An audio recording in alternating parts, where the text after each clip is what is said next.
Poslanici, poštovano predsjedništvo. Jedno od osnovnih ljudskih prava je pravo na informaciju i slobodu izražavanja. Čitav razvijeni i napredni svijet slobodom štampe, radija i televizije mjeri stepen demokratije nekog društva.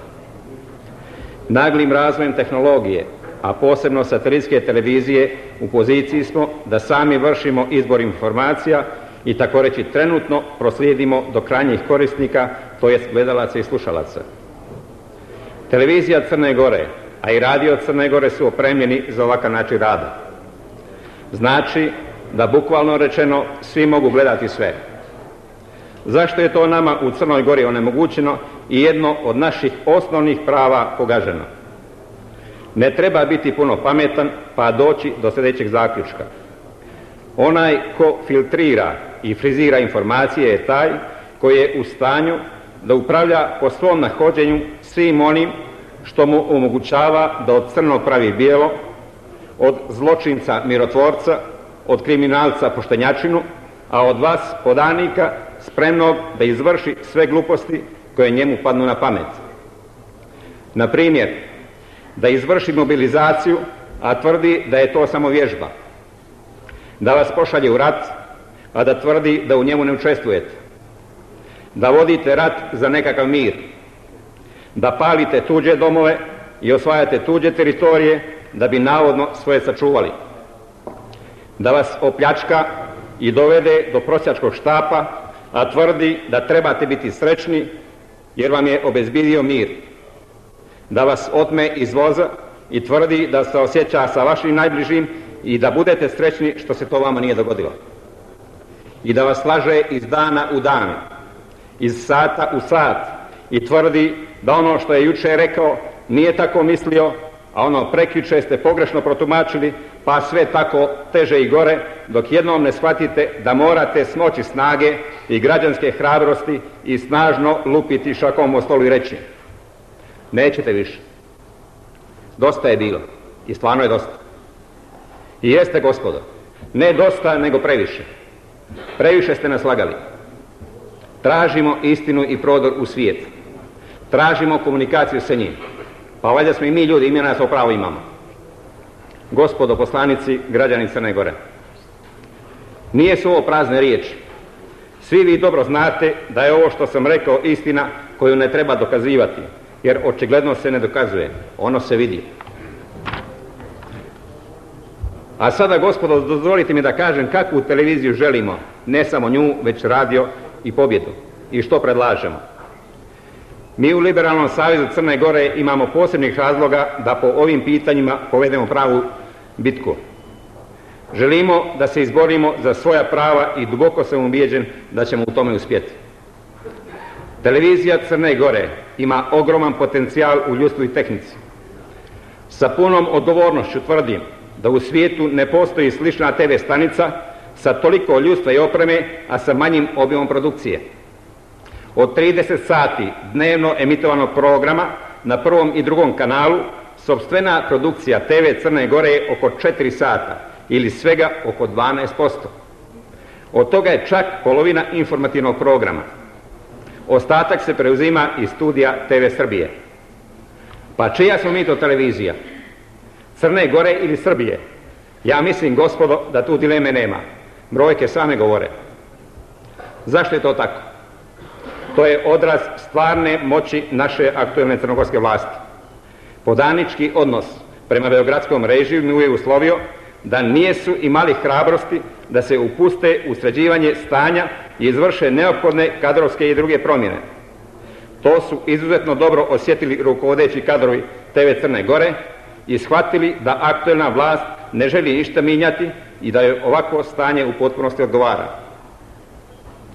Ako crnogorska vlast želi drugačiju televiziju, ona to mora javno pokazati svojim političkim stavom.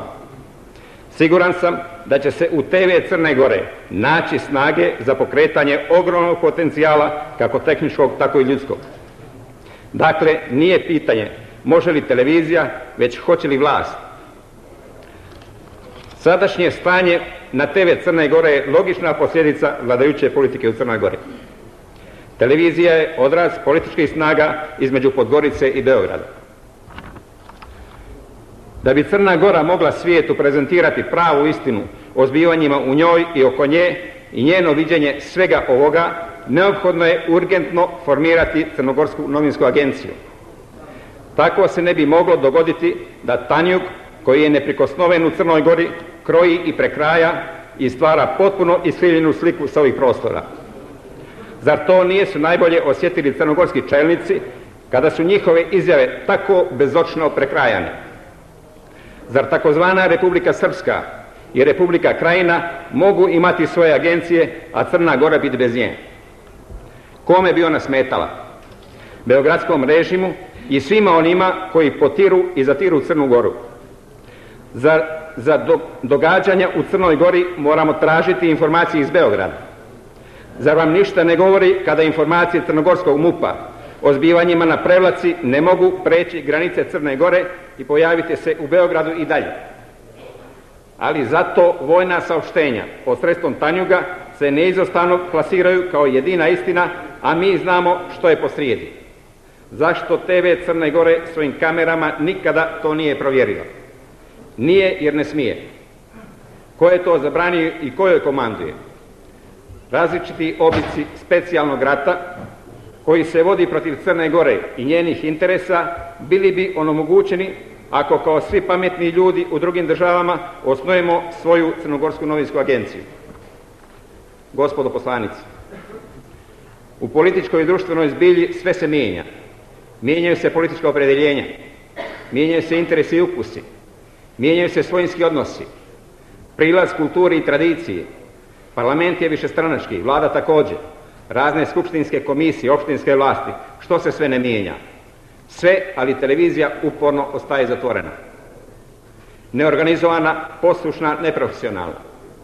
Svi su se odrekli bar po jedne zablude izuzev nje, čiji popularni voditelj uzima pravo da nas u kasnim satima obdari svojim krasnim komentarima, da bi na taj način pokazao da je i dalje na voždovom putu i da će na njemu istrajati. Što se mora uraditi? Mora se redefinisati pitanje takozvanog društvenog uticaja. To je pitanje broj 1. Društveni uticaj se mora ispoljavati kao javni i opštedržavni interes. Garancije za ravnopravno i demokratsko ispoljavanje različitih interesa mora obezbijediti osnivač preko odgovarajućih organa i tijela. Mora se formirati savjet za kontrolu državnih medija, TV, radija i pobjede. Ovaj savjet bi bio višestranački i političke stranke bi morale na bazi dvotrećinske saglasnosti postići dogovor o programskoj politici i najodgovornijim kadrovima u državnim medijima. Savjet bi raspisivao javni konkurs za direktore, glavne urednike i uređivački odbor. Svaki kandidat bi morao dati viđenje svog projekta koji želi da realizuje i to bi bio jedan od glavnih kriterijuma prilikom predlaganja kandidata. Izbor bi vršio ovaj parlament.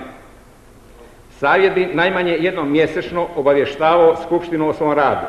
Mandat direktora i glavnih urednika svih državnih medija mora biti podložan čestoj provjeri i verifikaciji. Također bi trebalo formirati vanstranački programski savjet koji bi bio sastavljen od uglednih i nezavisnih pojedinaca i profesionalaca koji bi svojim predlozima, sugestijama i mišljenjima imao snagu autoritativnosti kao i moralnu obavezu kako za Skupštinu, tako i za direktore i urednike državnih medija. Državni mediji moraju osigurati jednak dostup javnosti svih legalnih i legitimnih interesa. Svima i na svakom mjestu, bez tehnoloških i političkih ograničenja. Državnim medijima neophodno je obezbijediti profesionalnu autonomnost, što je preduslov da novinari pruže gledaocima, slušaocima i čitaocima mogućnost vlastitog izbora.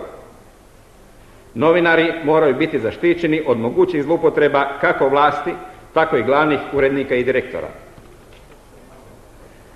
Novinari bi bili dužni da u skladu sa Minhenskom deklaracijom o pravima i dužnostima novinara usklade svoj način rada i ponašanja. Država i državni mediji ne mogu imati monopol nad frekvencijama jer to je opšte dobro. Jasno, pri dodjeli frekvencija mora se poštovati Međunarodna konvencija o telekomunikacijama, čiji smo potpisnici i koja striktno propisuje način dodjele i korištenja ovog opšteg dobra.